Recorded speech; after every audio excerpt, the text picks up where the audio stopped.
Her existence is a disgrace to the Miller name. My dad smiled, tapped his champagne glass, and dropped that sentence through the microphone in front of 100 elite guests. The applause celebrating my brother had just died down, and now my dad threw that blade directly at me. I stood there. I did not react. My spine locked at a perfect 90-degree angle, a pure military reflex. A heavy razor-sharp silence sliced through the yard. Hundreds of eyes surrounded me, the daughter in a faded old shirt, a perfect black stain on this glittering canvas of fake family success. But the battlefield always has unpredictable variables. 10 seconds later, a Fox News special report flashed on the flat-screen TV behind my dad. The Department of Defense seal glowed bright, and right next to it was my face wearing full combat gear. A retired colonel standing in the crowd dropped his wine glass. His hands trembled as his stutter tore through the dead silence. Good God, she is the youngest general in the USA. The red ticker burned across the bottom of the screen. Exclusive 33-year-old Major General Joyce Miller, the top-secret strategic mind behind the global counter-offensive. But when I thought that moment would change everything, I was wrong. The Fox News report did not end my nightmare. It only lifted the veil on a betrayal my own family had been silently building for years. Worse still was yet to come. Before I tell you what happened, please take a moment to like and subscribe to the channel. But only if this story resonates with you. And let me know in the comments where you're watching from and what time it is where you are. I stepped through the kitchen door. The soundproof glass cut off the yard's noise, the champagne laughter, the clinking, all of it gone in a single step. I halted. My boots froze on the cold tile. From the living room, I heard my dad's voice, not the booming, crowd-pleasing baritone he used at the microphone. This was something else entirely. Urgent, frantic, a whispering that scraped the walls like a rat clawing through drywall. My brother trailed behind him, his polished loafers clicking fast on the hardwood, a dog chasing its master. My dad paced past the fireplace, his phone already pressed to his ear, his free hand slicing the air with the sharp, practiced gestures of a man who had spent 40 years closing deals. His voice dripped with a sudden sickening greed that twisted every word into something grotesque. A general, good God, Arthur, do you know what this reputation brings to our company? Call the press immediately. We'll throw a celebration for her, attach the Miller brand. My stomach violently churned. I pressed my back flat against the hallway wall, controlling my breathing the way I had been trained to do in the seconds before a breach. 3 counts in, hold, 4 counts out. They were not shocked because they had insulted me in front of 100 people. They were not scrambling to find me to apologize, to explain. They were panicking because they had publicly devalued their newest commodity before they could slap a price tag on it. The disgrace was not my existence. The disgrace was bad timing. They had insulted a highly valuable corporate asset, and the stock had gone public before they could execute their buyout. I let their whispers bleed through the wall for another 30 seconds. My dad was already drafting a media strategy. My brother was scrolling through his contacts, pulling up journalists. The word brand passed between them 4 more times. Nobody once said the words, apologize to Joyce. I bypassed the living room. I slipped down the dark hallway, past the wall plastered with my brother's framed achievements. His MBA from Columbia in a gold frame, his Pentagon internship certificate in polished cherry wood, his PR industry award mounted dead center at eye level. 12 frames, 12 monuments to Arthur. Not a single one held my name. No commendation, no deployment photo, no record that a soldier had ever lived in this house. I reached the basement door at the end of the hall, twisted the cold brass knob, and pushed it open. The smell hit me before my foot touched the first step, a heavy, thick wall of mildew and standing water, the kind of smell that settles into your lungs and stays there. I pulled my tactical flashlight from my cargo pocket and flicked it on. The beam cut through the dust like a tracer round. I descended the wooden stairs, each step groaning under my weight. The third step was cracked down the middle. The railing wobbled in my grip. The basement was exactly how I remembered it. A graveyard for things my family refused to fix but also refused to throw away. A cracked lawnmower with a rusted blade, a stack of waterlogged magazines from the 90s, an exercise bike with a snapped chain that my mom had bought in a fit of New Year's optimism 15 years ago. I swept the beam across the far corner past a tower of warped cardboard boxes filled with Christmas decorations that had not seen daylight in a decade. Behind the lawnmower, half buried under a collapsed shelf, I spotted a waterlogged cardboard box. My dad's cold, sharp marker handwriting was slashed across the top in thick black letters. Joyce's stuff. 2 words, no rank, no title, not even a last name. Just Joyce's stuff filed between the broken lawnmower and the dead exercise bike. The family had decided exactly where I belonged. I pulled my combat knife and sliced the tape. The wet cardboard ripped apart in my hands, the soggy fiber tearing like dead skin. Inside lay the garbage of my life, according to this family. My green beret, a gift from my grandpa Duke, now covered in green mold. The wool was damp and cold against my fingers. Grandpa Duke had been a Korean War veteran, a man who spoke in short sentences and kept his medals in a cigar box under his bed. He had pressed this beret into my hands the summer I turned 17, standing on his back porch in the fading light. His jaw tight, his eyes locked on mine, like he was transferring a field order. I will do more than any of them. He died 3 months later. Pancreatic cancer. He went fast the way soldiers tend to go. I was the only family member who attended his full military funeral. My dad said he was too busy. My mom said the drive was too long. Arthur was at a fraternity mixer. I stood alone at the graveside, 17 years old, in my high school dress shoes, and watched them fold the flag. Beside the beret sat my 2016 Soldier of the Year commendation. It was yellowed and warped by water damage, the paper buckled and stained. The ink had bled, turning the official seal into a purple smear that looked like a bruise. I stared at the stained paper. The memory of 2016 detonated in my skull. I had called home from a secure line at Camp Humphreys in South Korea, my voice shaking with rare happiness, the kind of happiness I had trained myself to suppress. Because the military does not reward giddiness. I told my dad I won. Soldier of the Year. The youngest female recipient in the entire division's history. I was standing in the corridor outside my CO's office, my heart hammering, waiting for something I had never received from this family. Recognition. His response lasted exactly 30 seconds. Good. Arthur just passed his MBA. I'm hanging up. The line went dead. I stood in that hallway holding the phone, listening to the dial tone for a full minute. 2 soldiers walked past me. They saluted. I returned the salute with a crisp mechanical precision that hid the fact that the woman behind the uniform was being gutted from the inside out. I placed the commendation back into the box. I reached deeper. My fingers touched cold metal. My sharpshooter qualification badge tossed in loose, the pin bent at a sharp angle. A stack of postcards I had sent home from 3 different continents, all unopened. Afghanistan, South Korea, Germany. The seals were still intact. Not a single one had been read. I had written those cards during sleepless nights in combat zones, sitting on the edge of my cot, writing by flashlight because the generator had been rationed. I wrote about the sunsets over the Hindu Kush. I wrote about a stray dog that followed our patrol for 3 weeks. I wrote about missing Thanksgiving dinner. I believed someone in this house would hold these cards and think of me.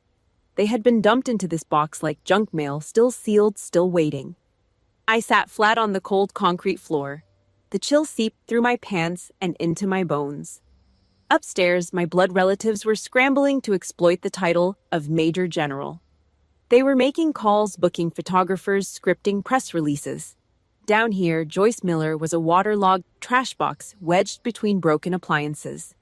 The mildew clung to the back of my throat.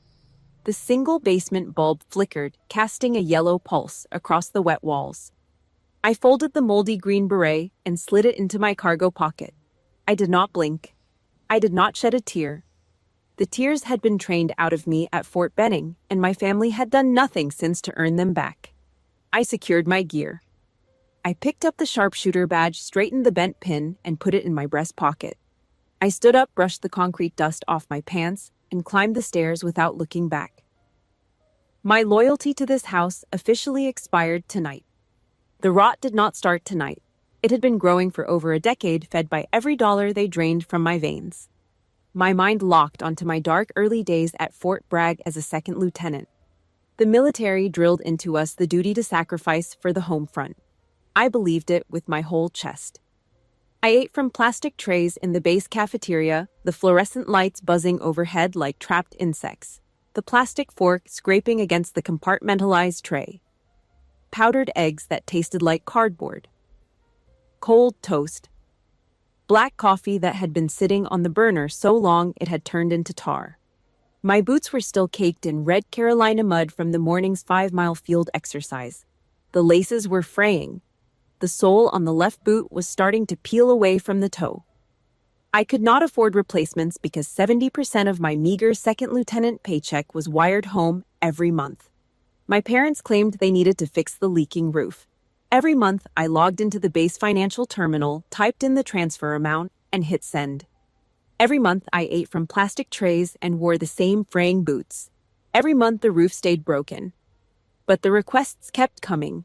The furnace broke, property taxes were due, Arthur's Columbia tuition, Arthur's textbooks, Arthur's car insurance, Arthur's apartment deposit in the city. The list never ended and the roof never got fixed. Then came the phone call in the mud.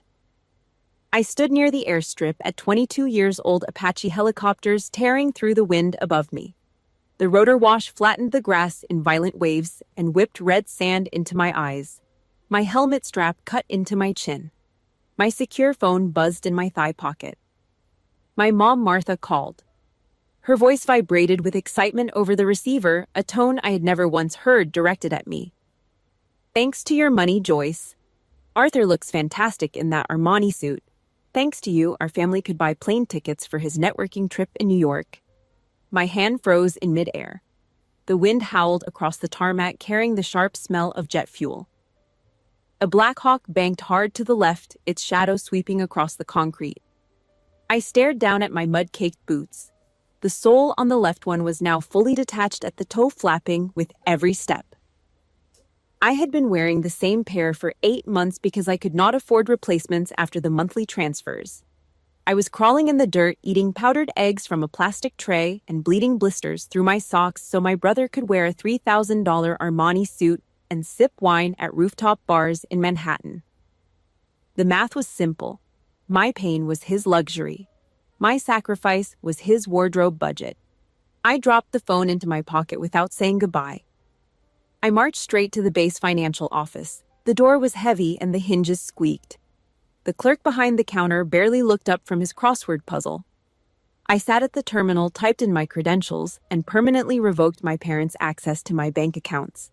Every automatic transfer, every recurring authorization, every single penny. My fingers hit the keys with the same precision I used to type targeting coordinates. The confirmation screen flashed green. The supply line was cut.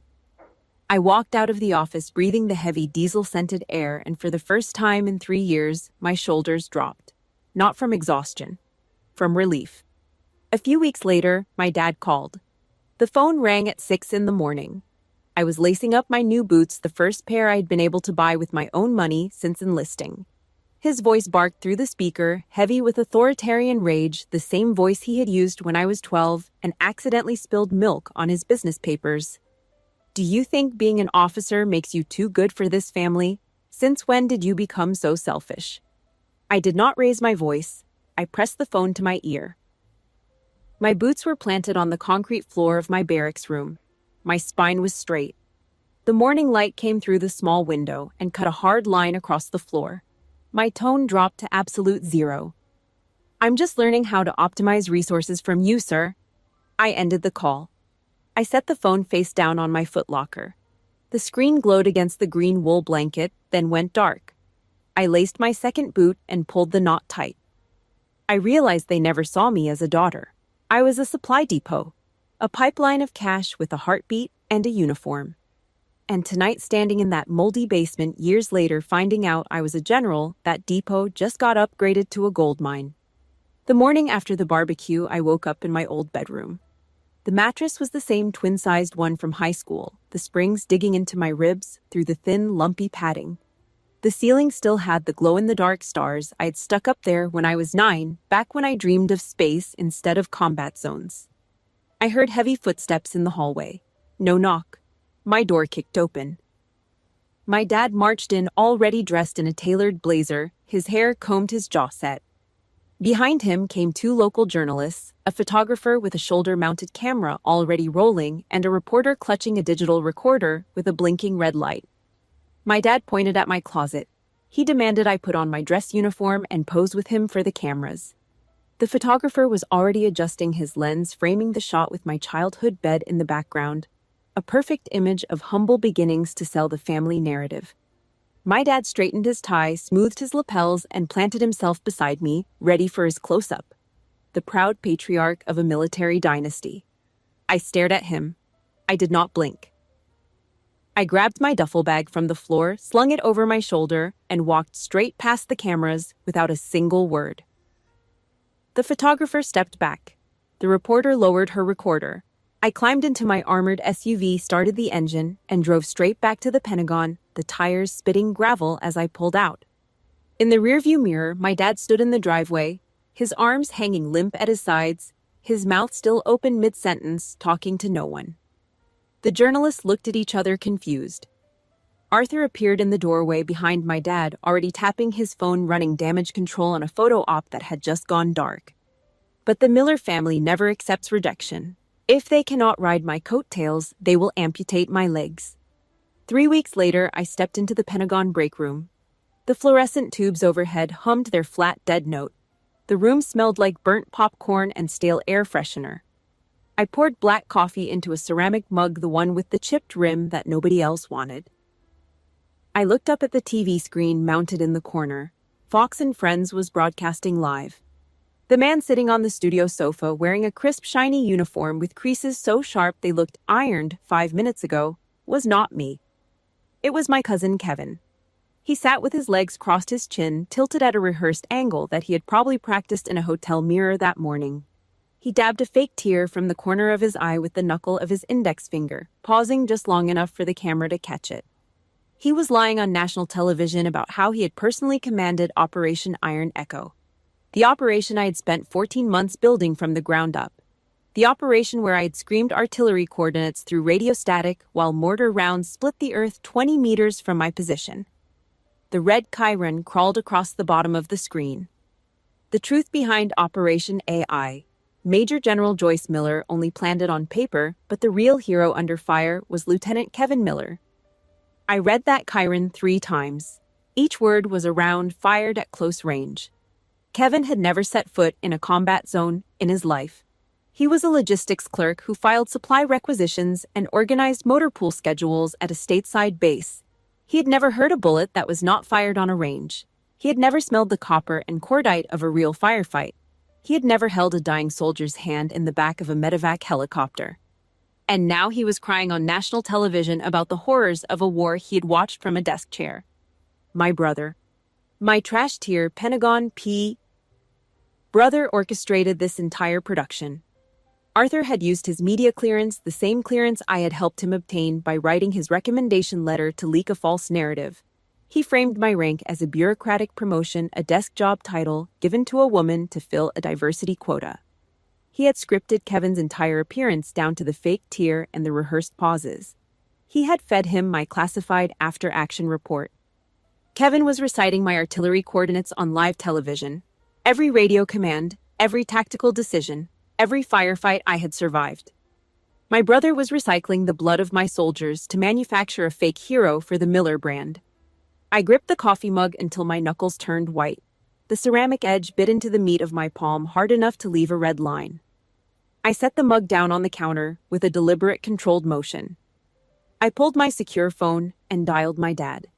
He answered on the first ring. He had been expecting the call. He was prepared. He had rehearsed. That is my operation. He is stealing military valor.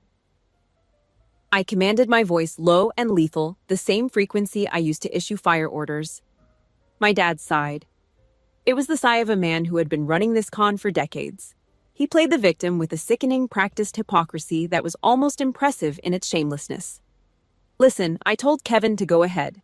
Your Fox News event made us famous, but you wouldn't cooperate. Kevin needs a push. This is good for the family brand. You're already a general. Would it kill you to share the spotlight? Don't be selfish, Joyce. Share the spotlight. He reduced 14 months of combat of sleepless nights, calling in strikes of dragging wounded soldiers through the mud while tracers lit up the sky to a spotlight. A marketing opportunity, a brand extension. They were using the blood of my troops to feed their fragile civilian egos. I hung up the phone. I placed it face down on the counter. I locked my jaw until the muscles burned. The warning shots were over. If they had just stopped at bragging on television, I might have swallowed it. I might have classified it as civilian patheticness and moved on. Soldiers learn to absorb stupidity the way we absorb shrapnel. We breathe it in and exhale discipline. But their greed was a bottomless pit, and the next strike came from a direction I never expected. The next morning, I logged into my terminal at the Pentagon. The screen loaded the standard briefing dashboard, the daily intel summaries, the schedule grid, the secure message queue. Then a red-coded email bypassed my filters and slammed onto my screen like a grenade rolling under a door. The header was stamped with the highest priority flag I had ever seen outside of an active combat theater. Immediate suspension of duty. High-level security clearance revoked. Reason: psychological instability under extreme pressure. I checked the digital signature. MJR Delta. General Marcus Thorne. I knew that name the way a soldier knows the sound of incoming mortar fire. Thorne was a corrupt, politically connected two-star who had been running a weapons procurement racket for years, skimming defense contracts and funneling the profits through shell companies. I had personally compiled the intelligence dossier that exposed his fraud ring the previous year. He had been quietly reassigned to a ceremonial post, but never prosecuted. The old boys network had absorbed the blow, transferred the liability, and swept the evidence under a Pentagon carpet. And now Thorne was firing back. He wanted to strip my uniform permanently. He wanted my career, my clearance, and my name buried in a classified file marked unstable. I ripped the encrypted phone line from the wall jack. The cord snapped out of the socket with a sharp crack. I pulled my burner phone from the bottom drawer of my desk, the one with no GPS, no cloud backup, no traceable serial number, and dialed Cypher. My underground cybersecurity operative. Cypher was a ghost, a former NSA analyst who had left the agency after they tried to classify a whistleblower report he had written exposing domestic surveillance overreach. He owed me a favor for providing sworn testimony that kept him out of a federal prison. I paced the length of my office, my boots echoing off the concrete floor. Pull Thorne's IP address, sweep the mainframes. I want every piece of dirt, every transaction he made in the last 72 hours. 12 hours later, I sat in the dark of my apartment. The kitchen table was covered in legal pads and printouts. The only light came from the laptop screen, casting a cold blue glow across my face and the walls. Cypher sent a compressed data file through an encrypted relay. I cracked the password. The first document froze the blood in my veins. It was a direct email from General Thorne to my brother Arthur. The subject line was blank. The body was 3 sentences long, written in the casual dealmaker tone of men who had been trading favors for years, like baseball cards. Get Kevin on TV, knock your sister down, and I'll give Kevin an intelligence seat. My brother did not stumble into that Fox News stunt. He was recruited. Thorne had identified the weakest link in my perimeter, my own family, and exploited it with surgical precision. He weaponized Arthur's jealousy and Kevin's vanity, aimed them at me like a guided missile, and pressed the launch button. Arthur was the PR director. Kevin was the actor. Thorne was the producer. And the show they were running was called Destroy Joyce Miller. I scrolled further. The second attachment loaded.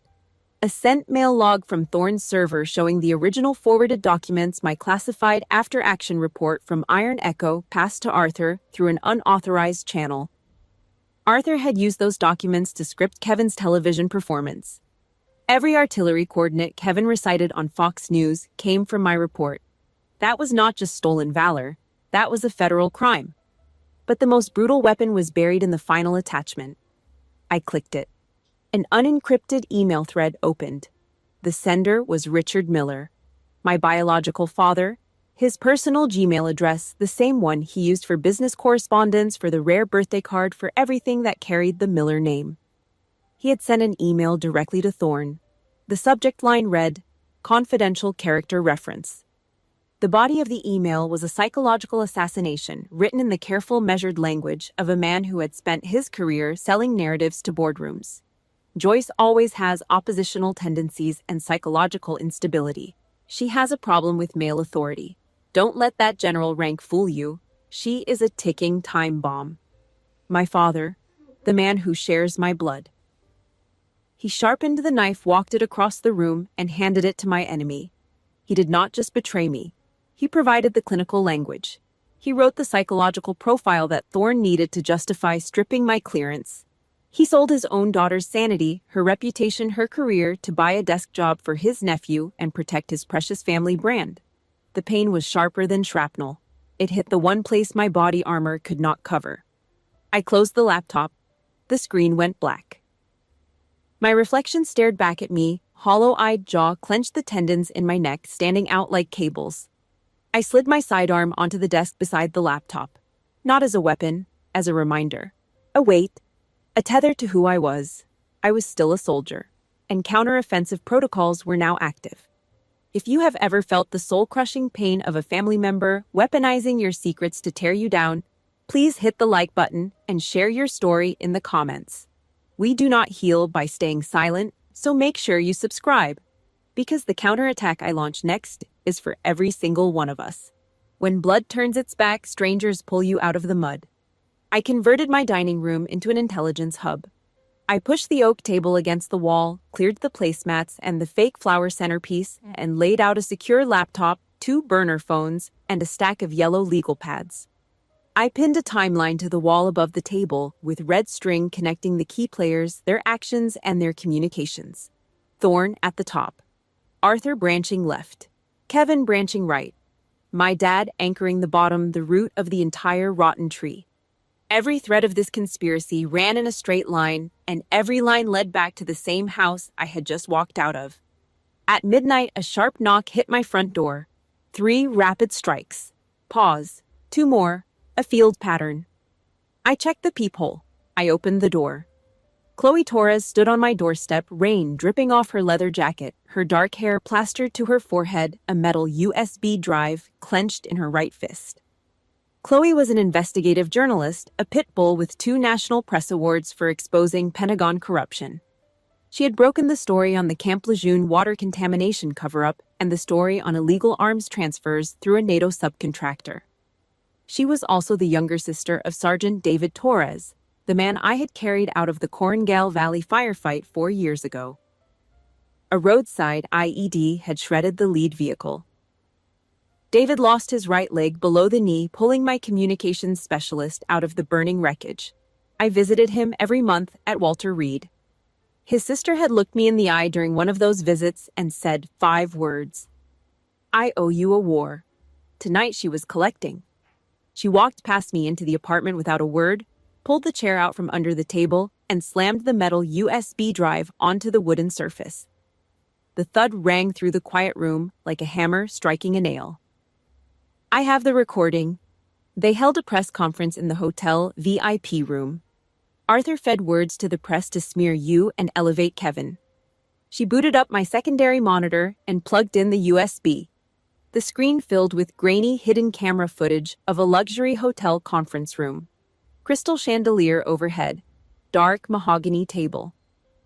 My brother sat at the head, flanked by 3 journalists from mid-tier outlets, the kind of reporters who would print anything for access. Glasses of expensive scotch sat in front of each of them, the amber liquid catching the chandelier light. Arthur was leaning forward, his hands animated, his voice dripping with that slimy charm he had perfected at his PR firm, the same charm our father had taught him at the dinner table while I ate alone in my room. He was scripting my downfall line by line, feeding the reporters a narrative designed to rewrite military history. Kevin sat beside him, nodding, rehearsing his fake tears, practicing the quiver in his lip. I listened to every second. I did not flinch. I cataloged each lie the way I cataloged enemy troop positions. Methodically. Precisely. Without emotion. Each lie was a coordinate. Each fabrication was a grid reference. I was building a target package. My phone vibrated on the table. A secure anonymous text flashed on the screen. I recognized the encryption signature immediately. It was from General Evelyn Harper, my commanding officer. Harper was a 54-year-old combat veteran who had survived 3 deployments, a hostile congressional investigation, and a divorce that had cost her everything except her stars. She did not send texts unless the building was on fire. Her message was brief, sharp, and carried the weight of true leadership. Don't let those men in suits turn you into a pawn. Burn them to the ground. I set the phone down. I looked at Chloe. She looked back at me. Neither of us smiled. This was not a moment for celebration. It was a tactical briefing before a final assault. I secured the digital files. Every audio clip, every email, every hidden camera frame was watermarked, digitally sealed, and backed up to 3 separate off-site servers in 3 different states. If they wiped one, 2 remained. If they wiped 2, the 3rd was buried in a location only Cypher and I knew. They thought I was an unstable emotional woman who would crumble under the weight of a suspension order and a few newspaper headlines. They forgot they were dealing with a strategic intelligence officer who had spent a decade planning operations that governments classified for national security reasons. Dawn broke over Washington, D.C. A thin line of gray light crept through my apartment blinds and cut across the timeline on my wall. I had not slept. I walked to my closet. I bypassed the civilian clothes, the jeans, the sweaters, the soft cotton shirts that belonged to the version of me that still believed in family. I pulled out my Class A dress uniform. The dark blue fabric was stiff and cold against my fingers. I fastened every button. I adjusted every seam. I pinned every combat medal perfectly to my chest, spacing them according to regulation, each pin clicking into place. The Bronze Star, the Legion of Merit, the Meritorious Service Medal. Each one was a scar made beautiful, a wound dressed in gold and ribbon. I looked in the mirror. My spine was straight as an iron rod. My eyes were dry clear and focused on a single point beyond the glass. I grabbed my briefcase from the hall closet. Inside it sat the USB drive, a printed copy of every email chain, the FBI authentication report, and a sealed folder marked with a red classification tab. I snapped the clasp shut. It was time to drag this shadow war into the blinding light. 48 hours after the suspension order, the Capitol Hill Armed Services Committee hearing room was packed wall to wall. Dark oak paneling stretched from floor to ceiling. Brass fixtures gleamed under the harsh overhead lights. Camera crews lined the back wall, their red recording lights glowing like a row of predator eyes tracking movement. The press gallery was standing room only. I counted 14 microphones on the committee table, alone. The air smelled like old wood polish, nervous sweat, and the metallic tang of too many electronics running too hot. I was subpoenaed here because of the suspension, expected to sit at the witness table, bow my head, and plead for my career. Expected to apologize. Expected to beg for mercy from a panel of men who had already written my obituary. I marched down the center aisle. My combat boots struck the marble floor in a steady, measured cadence, each step landing with the precision of a metronome. In the front row, General Thorne sat with his legs crossed, a victorious smirk carved into his face like it had been chiseled there. His aide leaned over and whispered something. Thorne nodded slowly, like a man watching his horse cross the finish line first. A few seats down, my brother and my cousin exchanged arrogant grins. Arthur adjusted his silk tie. Kevin smoothed the front of his borrowed uniform, the same uniform he had never once earned the right to wrinkle. My dad sat at the end of the row, his arms crossed over his chest, his chin tilted slightly upward, looking at me like a disappointed CEO watching a failed employee walk into her own termination meeting. I reached the witness table. I set my briefcase on the floor beside my chair. I sat down. I placed my hands flat on the polished wood surface. I did not fidget. I did not scan the room. I looked straight ahead at the committee members, 7 senators, 4 congressmen, 3 military advisors. Their faces were a wall of practiced neutrality, giving nothing away. The chairman, a silver-haired man with reading glasses perched on the tip of his nose and a jawline that suggested he had worn a uniform himself decades ago, struck the gavel. The sharp crack of wood on wood echoed through the chamber, bounced off the oak walls, and died. Major General Joyce Miller, you have the right to speak on the allegations of psychological instability. I did not flinch. I did not clear my throat. I did not glance at the front row. I adjusted the microphone 1 inch to the left, centering it precisely in front of my mouth. When I spoke, my voice came out dead calm, radiating absolute zero, the same tone I had used to call in danger close airstrikes over hostile territory when the margin of error was measured in meters and lives. Members of the committee, I am not here to defend myself. I am here to expose the rot consuming this military. A murmur rippled through the gallery like a shockwave. The camera operators leaned forward. A reporter in the second row dropped her pen. In the front row, my brother's grin faltered for the first time. The corners of his mouth twitched downward, then froze. I raised my right hand and signaled the tech booth at the back of the room. The massive projection screen behind the committee flared to life with a soft electronic hum. Target 1, my cousin and my brother.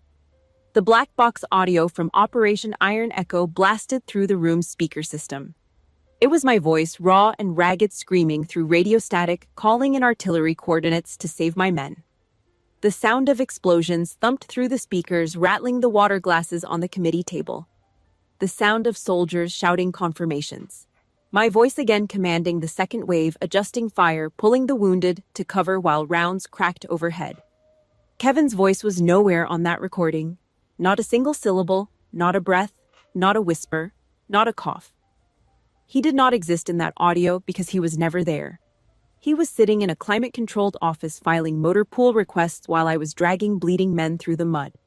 Immediately after the audio cut to Chloe's hidden camera recording from the hotel VIP room. Arthur's voice filled the chamber, smooth and calculated coaching journalists on exactly how to frame Kevin as the combat hero who had selflessly risked his life. The sound of Scotch glasses clinking. Arthur's laughter casual and confident, the laugh of a man who believed he was untouchable and fireproof.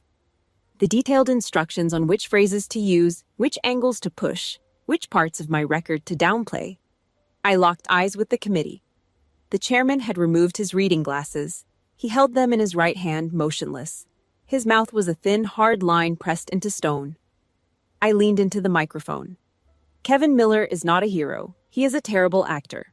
And Captain Arthur Miller is the director of that lie. Panic detonated in the front row like a fragmentation grenade. My brother jumped up, knocking his chair over backward. The metal legs screeched against the marble with a sound that made every head in the room snap toward him. He pointed a shaking finger at me, his face flushed red sweat beading along his hairline and dripping down his temples. That's AI. She is using AI to frame her family. The gallery erupted in murmurs. The chairman slammed his gavel twice. The room settled into a tense, electric silence. I looked down at my brother. I offered a slow, pitying smile, the kind a teacher gives a student who has just spelled their own name wrong on the test. I leaned into the microphone. My voice did not waver by a single frequency. The metadata on this file was authenticated by the FBI this morning, Captain. Arthur's knees buckled.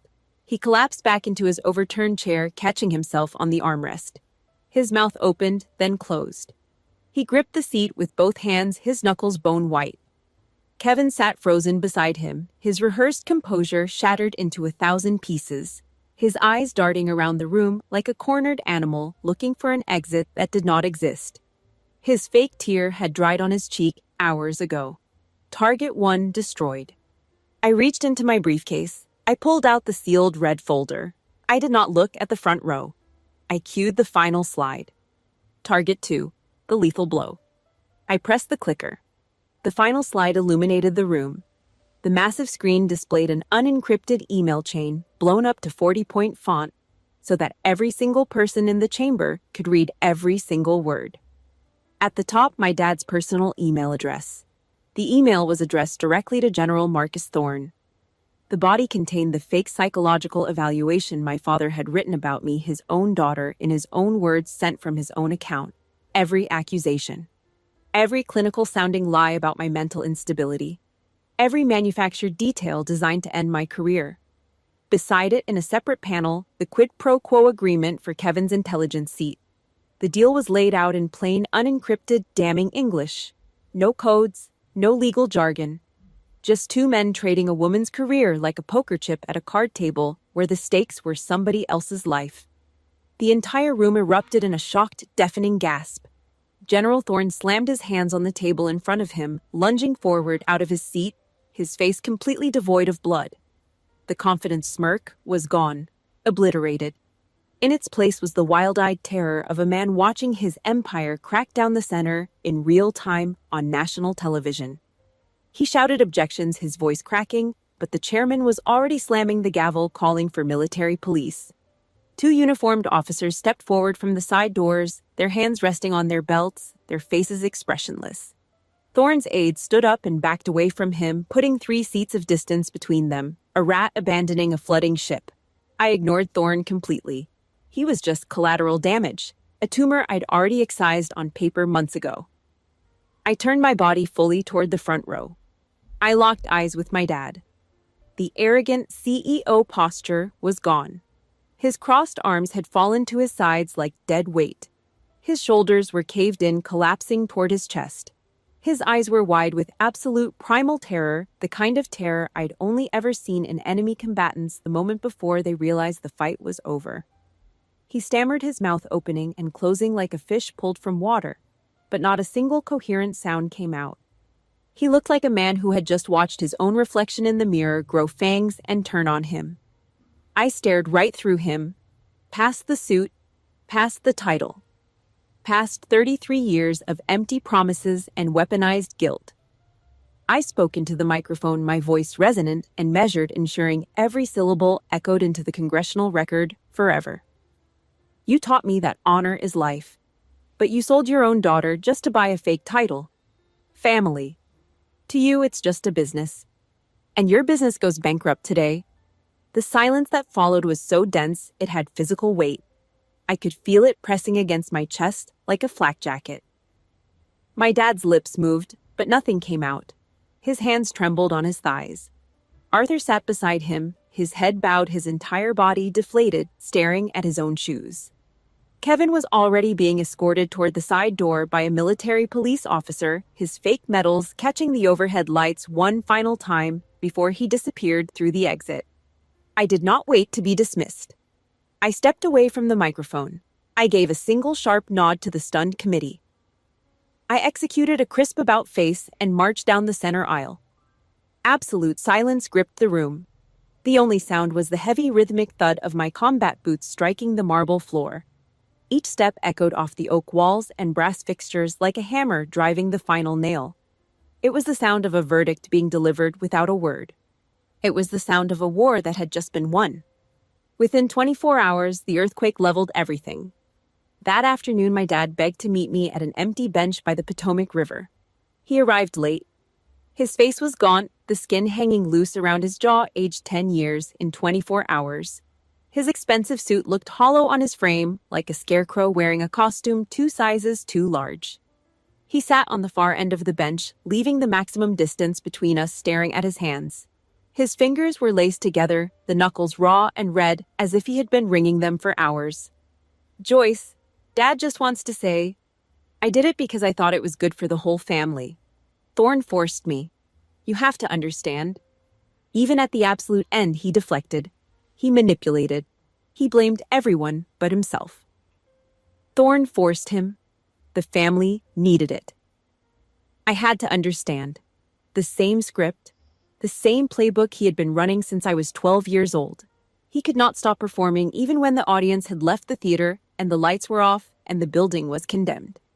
I looked out at the dark, rolling water of the Potomac. The cold wind cut across the river and hit my face sharp and clean. I did not look at him. I reached into my pocket, pulled out the heavy brass key to the Miller family farm, the house where I grew up, the house where my belongings had been thrown into a wet basement, the house where my name had never been hung on a wall. The brass was cold and rough against my fingers. I held it for 3 seconds. Then I dropped it onto the wooden bench between us. It clattered loudly against the slats, the brass ringing sharp and final in the open air. A commander's duty is to protect their soldiers. A father's duty is to protect his children. You failed at both. Here is the key. I will never go back there again.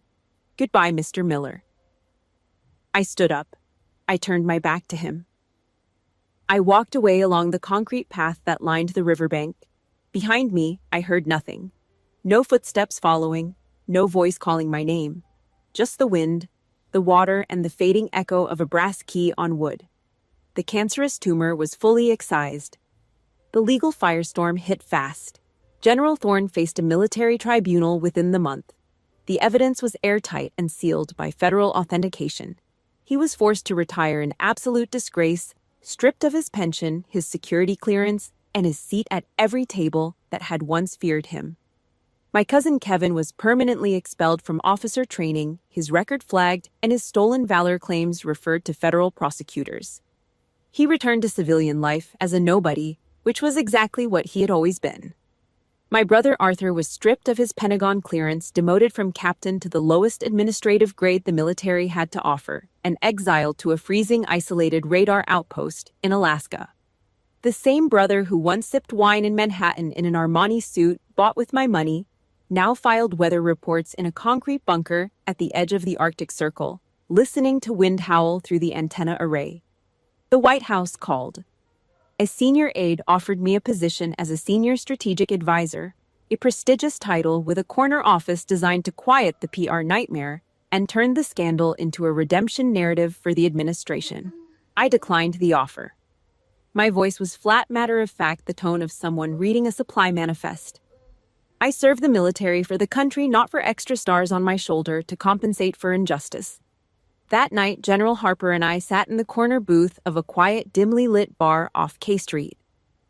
The leather seats were cracked and worn smooth by decades of elbows. The jukebox in the corner played something old and country, a steel guitar, bending a note that sounded like a question nobody could answer.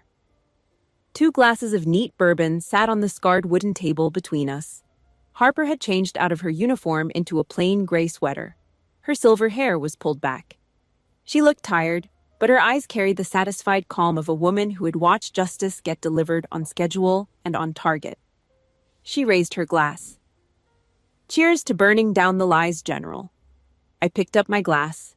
The amber liquid caught the low light glowing warm between my fingers. I clinked it against hers. The sound was clean and sharp. 2 pieces of glass meeting with nothing between them. And rebuilding from those ashes. I took a slow sip. The bourbon burned the back of my throat. It was cheap, strong, and honest. The opposite of everything I had left behind. I partnered with Cypher, my cybersecurity expert, to build something that would outlast all of us. We established a secure encrypted platform designed to defend service members whose battlefield valor had been stolen by corrupt officers, manipulated by PR campaigns, or buried by political deals. The platform connected whistleblowers with vetted journalists and military legal advocates through encrypted channels that not even the NSA could casually compromise. Within 3 months, 14 cases of stolen valor and procurement fraud were under active investigation. The day we launched, I drove to Virginia to visit Sergeant David Torres. He answered the door, standing at strict attention on his prosthetic leg, his back straight, his chin lifted, his eyes sharp and proud. His sister Chloe stood behind him in the hallway, arms folded across her chest, a small, fierce smile on her face. David reached into his jacket pocket and pulled out something small, wrapped in a piece of olive drab cloth. He unwrapped it carefully. He pressed a scorched, combat-worn unit patch into my palm. The fabric was blackened at the edges, singed by the same explosion that had taken his leg and saved my team. He closed my fingers around it and held them there. To remind you that there is always someone ready to take a bullet for you. I pinned the patch to my jacket right beside my bronze star. My real family was right here, not in a mansion, not at a barbecue with champagne and microphones. Right here on a porch in Virginia with a man who had bled beside me and his sister who had fought beside me in a different kind of war. Years passed. I bought a vast stretch of farmland in rural Missouri, rolling fields that caught the sunrise like a golden blanket every morning. I built the Miller Honor Leadership Institute on that land. I kept the surname, not out of nostalgia, not out of love. I kept it to cleanse it of their filth. To take the name they had dragged through corruption, greed, and betrayal and attach it to something true. Hundreds of young officers came through those doors every year to learn tactical strategy, courage, and how to face brutal truths about themselves and the systems they served. I taught them that integrity was not a word you framed on a wall. It was a decision you made at 3 in the morning when nobody was watching and the easy path was right in front of you. I was no longer a victim. I was the architect of a new lineage. Late one autumn afternoon, a car pulled up the dirt road to the Institute. I was in the East Field, pulling weeds along the fence line. My hands dirty, my knees sore, my back aching from the kind of honest work that leaves you tired in a good way. The air was cool and carried the crisp smell of fallen leaves and dry earth. I heard footsteps behind me on the packed dirt. I turned around. My mom stood at the edge of the field. She looked small, smaller than I remembered. Her coat was buttoned wrong, the third button pushed through the fourth hole. Her hair was grayer than the last time I had seen her years ago in a kitchen where she had stood by and watched while my father sold me out. She did not speak. She walked over to where I was kneeling, lowered herself slowly and stiffly to the ground, and started pulling weeds beside me. We worked in silence for an hour. The only sound was the soft rip of roots leaving the dirt and the wind moving through the tall grass. Before she left, she stood up slowly, brushing the soil from her knees.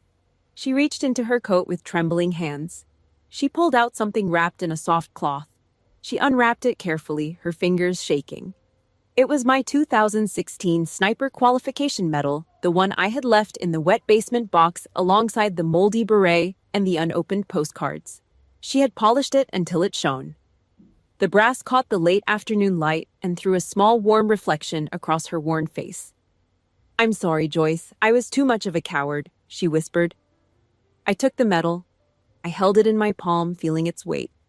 The brass was warm from being held inside her coat pocket close to her body, probably for the entire drive. I nodded, but I did not say I forgive her. Forgiveness was not something she could receive from me today. The only person I had forgiven was myself for carrying their expectations like a rucksack full of rocks for 33 years. She walked back to her car.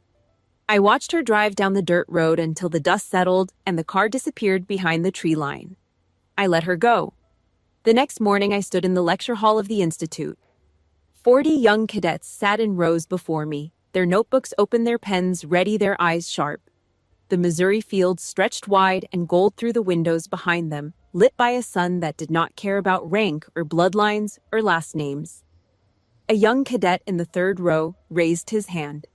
He was maybe 20 years old, with the hard jaw and soft eyes of someone who had already seen something that had changed him. "General, how do you know when to stop fighting?" I looked out the window at the fields. The autumn breeze bent the tall grass in slow waves. I set down my pen. My voice was steady and deeply grounded, the voice of a woman who had walked through every fire the world and her own family could set and come out carrying something worth keeping. When the battle costs you more than your life. When you realize true victory isn't destroying the enemy, but protecting the integrity of your soul. The room was still. 40 pairs of eyes locked on me. I picked up a piece of white chalk from the tray beneath the blackboard. I turned to the dark surface.